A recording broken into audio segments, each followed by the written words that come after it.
तो movie start होती है और हम एक ब्रीफकेस वाली आदमी को देखते हैं जिसने कोट और कैप पहनी हुई थी। ये इंसान असल में एक टाइम ट्रेवलर है जो कि टाइम में पीछे आकर एक खतरनाक बॉम्ब ब्लास्ट को रोकने आया है जो कि कुछ टाइम बाद होने वाला है। इसीलिए वो फौरन उस बॉम्ब को डिफ्यूज करने की कोशिश में लग जाता है। वो अपना काम कर ही रहा होता है, इन्हीं बॉम्ब को डिफ्यूज कर ही रहा होता है कि उसे ऐसा एहसास होता है कि उसके आसपास कोई है, जिसकी वजह से वो डिस्ट्रैक्ट हो जाता है। यहाँ पर वही पर्सन आया होता है जिसने वहाँ पर बॉम्ब लगाया था। अब बॉम्ब डिफ्यूज करने के काम को छोड़कर वो उस आदमी को ढूंढने लगता है। जब वो उसे मिल जाता है तो दोनों एक दूसरे पर फायरिंग करने लगते हैं, जिसकी वजह से बॉम्ब को डिफ्यूज करने का टाइम खत्म हो जाता है और वो ब्लास्ट हो जाता है। इस ब्लास्ट की वजह से वो कोट कैप वाला आदमी इंजर्ड हो जाता है काफी, और उसका पूरा फेस बुरी तरह से जल जाता है। अब वहाँ पर एक तीसरा आदमी आता है जो उस जले हुए आदमी की तरफ बढ़ता है। फिर वो एक बॉक्स जैसी मशीन को उसकी तरफ बढ़ाता है। असल में ये एक टाइम मशीन होती है। इस मशीन का इस्तेमाल करके वो जला हुआ आदमी एक बार फिर से साल 1992 में चला जाता है। ये वही साल होता है जहाँ से टाइम ट्रेवल करके वो इस टाइम पीरियड में आया था। आगे बढ़ने से पहले मैं आपको एक बात बता देती हूँ कि जो सीन हमने देखा उसमें 3 लोग थे। पहला कोट कैप वाला आदमी जो वहाँ पर बॉम्ब को डिफ्यूज करने आया था, इसका नाम होता है जॉन। दूसरा पर्सन वो जिसने वहाँ पर बॉम्ब लगाया था और जॉन के ऊपर गोली भी चलाई थी, और इसका नाम था फिजल बॉम्बर। तीसरा वो इंसान जिसने जॉन की तरफ टाइम मशीन बढ़ाई थी, इसका नाम होता है बारकीप। यहाँ पर गौर करने वाली बात ये है कि ये तीनों पर्सन एक ही हैं, लेकिन अलग अलग टाइम से आए हैं, जो कि टाइम ट्रेवल करके यहाँ पर आए थे। एनीवे, उस इंसिडेंट के बाद जॉन अपने जले हुए फेस के साथ अपने टाइम यानी 1992 में वापस जाता है। अब क्योंकि उसका पूरा फेस तो जल चुका था, इसीलिए सर्जरी के जरिए उसे एक नया फेस दिया जाता है। अब यहाँ पर सवाल उठता है कि आखिर ये जॉन है कौन और ये टाइम ट्रेवल क्यों करता है। असल में जॉन एक ब्यूरो का एजेंट होता है। इस ब्यूरो के पास एक टाइम मशीन भी होती है जो ये अपने एजेंट्स को इसीलिए देते हैं ताकि वो इसका इस्तेमाल करके पास्ट में होने वाले किसी भी हादसे को रोक सके। रही बात जॉन की, उसे ये काम दिया गया था कि उसने फिजल बॉम्बर को मारना है, क्योंकि ये फिजल बॉम्बर साल 1975 में न्यूयॉर्क में एक खतरनाक बॉम्ब ब्लास्ट करने वाला था जिसमें 10,000 से ज्यादा लोग मारे जाने वाले थे। लेकिन अपनी लाख कोशिश करने के बावजूद भी जॉन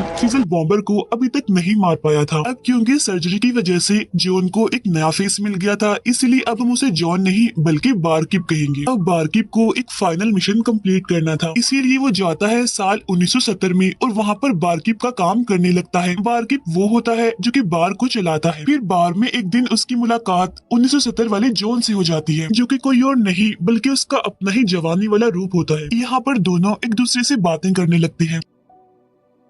यहाँ पर ध्यान देने वाली बात ये है कि बारकीप जॉन को पहचान लेता है क्योंकि वो उसका अपना ही जवानी वाला रूप होता है, लेकिन जॉन बारकीप को नहीं पहचान पाता क्योंकि सर्जरी की वजह से उसका पूरा फेस बदल चुका था। जॉन यहाँ पर बारकीप को बताता है कि मैं एक राइटर हूँ। फिर आहिस्ता आहिस्ता वो अपनी लाइफ के बारे में बताने लगता है। वो बताता है कि मेरी बर्थ एक ऐसी बदकिस्मत बच्ची के रूप में हुई थी जिसे 1945 में उसके पेरेंट्स ने ऑर्फनेज के बाहर छोड़ दिया था। फिर बाद में उस बच्ची का नाम जेन रखा गया। फिर आहिस्ता आहिस्ता वो बड़ी होती गई, लेकिन उसे किसी ने भी अडॉप्ट नहीं किया। ऑर्फनेज में उसने कई बार ये बात नोटिस की कि वो बाकी गर्ल्स की निस्बत काफी पावरफुल है। हर तरफ से इग्नोर होने के बाद उसने स्पेस कॉर्प प्रोग्राम को ज्वाइन करने का फैसला किया। वो वहाँ पर काफी अच्छा परफॉर्म कर रही थी, लेकिन फिर भी उसे वहाँ से डिस्क्वालीफाइड कर दिया जाता है क्योंकि उसकी फिजियोलॉजी में कोई गड़बड़ होती है, जिसके बारे में उस टाइम तो उसे नहीं बताया जाता। उस टाइम उसे डिस्क्वालीफाइड करने का रीजन ये बताया जाता है कि उसने वहाँ पर मौजूद एक लड़की से फाइट की है, और ये बात बिल्कुल झूठ होती है। अब उस प्रोग्राम से निकाल देने के बाद जेन काफी दुखी हो जाती है। इसके बाद वो एक नाइट स्कूल ज्वाइन कर लेती है जहाँ पर उसकी मुलाकात एक स्ट्रेंजर से होती है जिसे वो पसंद करने लगती है। दोनों के बीच सब कुछ बिल्कुल ठीक चल रहा होता है। फिर अचानक एक दिन वो स्ट्रेंजर जेन से मिलता है और वो जेन को बताता है कि मैं किसी मजबूरी की वजह से हमेशा के लिए तुम्हें छोड़कर जा रहा हूँ। अब उस स्ट्रेंजर के जाने के बाद जेन की लाइफ में एक बार फिर से उदासी छा जाती है। अब ये स्ट्रेंजर था कौन, इसके बारे में हम आगे जानेंगे। आगे जेन को पता चलता है कि उसका बेबी होने वाला है। फिर कुछ टाइम के बाद वो एक बेबी गर्ल को बर्थ देती है। फिर वहाँ एक डॉक्टर जेन को बताता है कि उसकी फिजियोलॉजी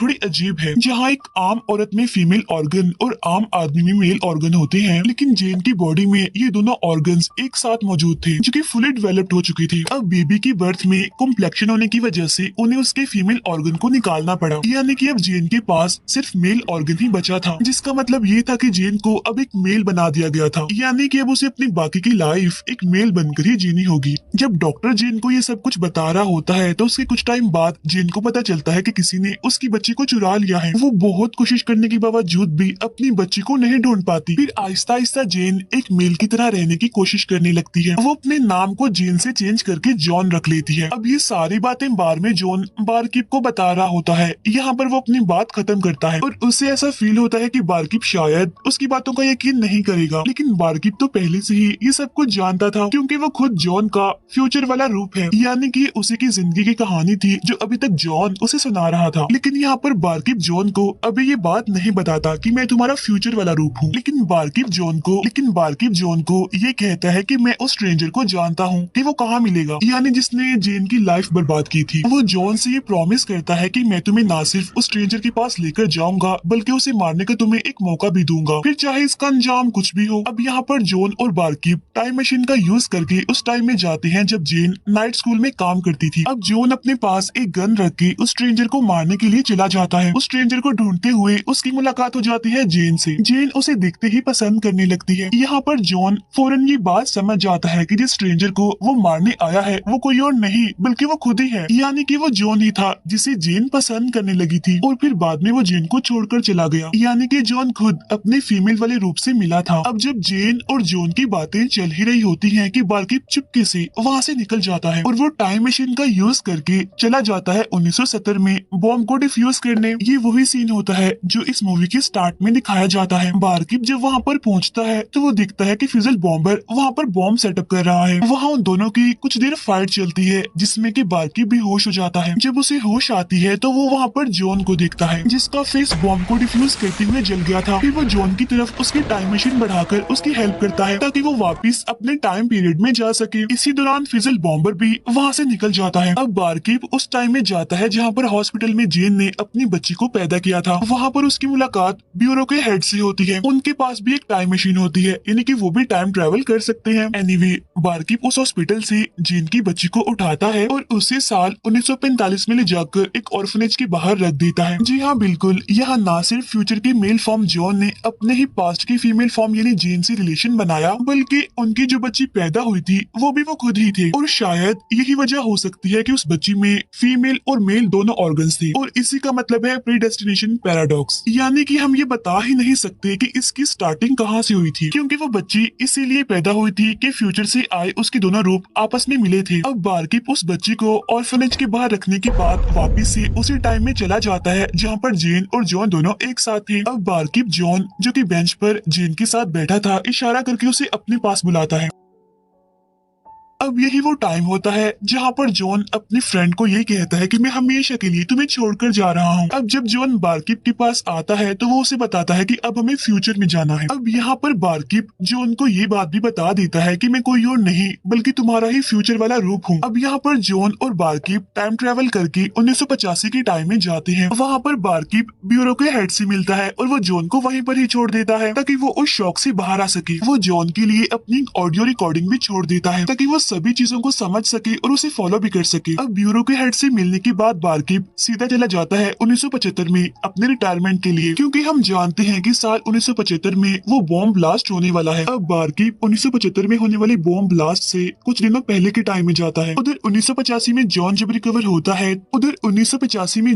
रिकवर होता है और वो बारकीप की दी गई ऑडियो को सुनता है तो उसे सारी सच्चाई का पता चल जाता है और बाद में वो खुद भी एक एजेंट बन जाता है। फिर इसके 7 साल बाद जॉन एक परमानेंट एजेंट बन जाता है। अब वो टाइम ट्रेवल करके साल 1970 में जाता है। कोट और कैप पहनकर उस बॉम्ब को डिफ्यूज करने के लिए जो फिजल बॉम्बर ने वहाँ पर लगाया था। और ये भी वही सीन है जिसे हमने मूवी के स्टार्ट में देखा था। यहाँ पर जॉन फिजल बॉम्बर की एक्टिविटीज से डिस्ट्रैक्ट होता है। यहाँ पर दोनों के बीच फायरिंग होती है और इसी बीच बॉम्ब को डिफ्यूज करने का टाइम खत्म हो जाता है, जिसकी वजह से वो बॉम्ब ब्लास्ट हो जाता है। इस बॉम्ब के फटने की वजह से जॉन का पूरा फेस जल जाता है। आई होप कि आपको ये बात समझ आ गई होगी कि पहले सीन में वो तीनों लोग कौन थे और वहाँ पर वो क्या कर रहे थे। अब बारकीप पहुंच जाता है 1975 में अपने ड्यूटी से रिटायरमेंट के लिए, क्योंकि साल 1975 में होने वाला बॉम्ब ब्लास्ट अभी नहीं हुआ था। अब क्योंकि बारकीप तो रिटायर्ड हो चुका था इसीलिए वो अपनी टाइम मशीन को डीएक्टिवेट करने की कोशिश करता है, लेकिन वो ऐसा कर नहीं पाता क्योंकि उसमें एक एरर आ जाता है। और जब वो फाइल को चेक कर रहा होता है तो उसे पता चलता है कि ब्यूरो के हेड ने उसके लिए एक क्लू छोड़ा है जिसका इस्तेमाल करके वो फिजल बॉम्बर को पकड़ सकता है। यानी कि जो 1975 में न्यूयॉर्क न्यूयॉर्क में बॉम्ब ब्लास्ट करने वाला है। उस क्लू का इस्तेमाल करके बारकीप उस जगह पर पहुंचता है जहां पर फिजल बॉम्बर मौजूद होता है, और जब बारकीप फिजल बॉम्बर को देखता है तो वो ये देखकर काफी हैरान हो जाता है कि फिजल बॉम्बर कोई और नहीं बल्कि उसी के फ्यूचर का रूप है। यानी इसका मतलब ये है कि बारकीप इतने दिनों से अपने ही फ्यूचर के रूप को ढूंढने की और मारने की कोशिश कर रहा है। फिजल बॉम्बर की हालत को देखकर ऐसा लगता है कि शायद बारकीप के बार बार टाइम ट्रेवल करने की वजह से उसके दिमाग पर गहरा असर हुआ है, यानी कि जिसने उसे फ्यूचर में पागल जैसा बना दिया हो, और यही वजह बनी हो कि वो बारकीप से फिजल बॉम्बर बन गया। इसीलिए वो उस खतरनाक अटैक को रोकने के लिए बहुत सारे लोगों को मार भी देता है। इसके बाद हम देखते हैं कि बारकीप अपने फ्यूचर यानी फिजल बॉम्बर को मार डालता है, लेकिन वो अपनी टाइम मशीन के बारे में ब्यूरो के हेड को नहीं बताता क्योंकि उसकी मशीन एरर की वजह से अभी भी चल रही थी। अब यहाँ पर सवाल उठता है, क्या बारकीप आगे जाकर फिजल बॉम्बर बनेगा या फिर नहीं। अब जैसा कि हमने देखा कि बारकीप ने फिजल बॉम्बर को मार तो दिया है, लेकिन उसने अपनी टाइम मशीन के बारे में ब्यूरो के हेड को नहीं बताया और उसकी टाइम मशीन अभी भी चल रही है। तो ये बात इस तरफ इशारा करती है कि वो आगे भी टाइम ट्रेवल करता रहेगा। इस मूवी में हमने ये भी देखा कि जब कोई इंसान टाइम ट्रेवल करता है तो उसके दिमाग पर भी असर पड़ता है, यानी कि अगर बारकीप आगे जाकर भी टाइम ट्रेवल करेगा तो उसके दिमाग पर असर पड़ेगा और वो फिजल बॉम्बर बन जाएगा। अब बारकीप के फिजल बॉम्बर बनने का एक रीजन ये भी है क्योंकि ये मूवी यानी प्रीडेस्टिनेशन पैराडॉक्स पर बेस्ड है, जो इस बात की तरफ इशारा करती है कि जो पहले हो चुका है आगे भी वैसा ही होगा। और मैंने आपको ये भी बताया था कि टाइम ट्रेवलर किसी भी चीज को चेंज नहीं कर सकता। अब दूसरा सवाल ये उठता है कि न्यूयॉर्क में होने वाले बॉम्ब ब्लास्ट को रोक दिया गया। अब एक साइड से तो ऐसा ही लगता है कि शायद उस बॉम्ब ब्लास्ट को रोक दिया गया हो यानी फिजल बॉम्बर को मारकर, लेकिन आप ये मत भूलिए कि ये प्रीडेस्टिनेशन पैराडॉक्स है, यानी कि जो होना है वो तो होना ही है और ये बॉम्ब ब्लास्ट भी होकर ही रहे। इसी के साथ ही ये मूवी यहीं पर एंड हो जाती है।